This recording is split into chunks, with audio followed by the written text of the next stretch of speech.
به نام خدا برای چالش دیگه اومدیم، چالش یوتیوبی دیگه با علی و مهدی داداشم. چالش در خودکار ماژیکه که باید یکی انتخابش کنه و هر کی اونو برداره که انتخابش کرده میبازه. خب شروع میکنیم. یکیتون برگرده اون یکی ماژیک دلخوش رو انتخاب کنه. مهدی برگرد داداش. خب علی. خب علی چشتو ببند. مهدی باز کن. اونی که دوست داری رو انتخاب کن. اوکی. علی چشتو باز کن و بازی شروع میشه. علی چشتو باز کن. نه نادرسته. مثل نوبت تو یکیشونو بردار. نه نه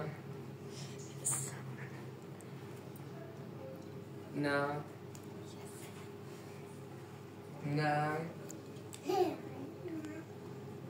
آره و علی میبازه و مهدی برنده.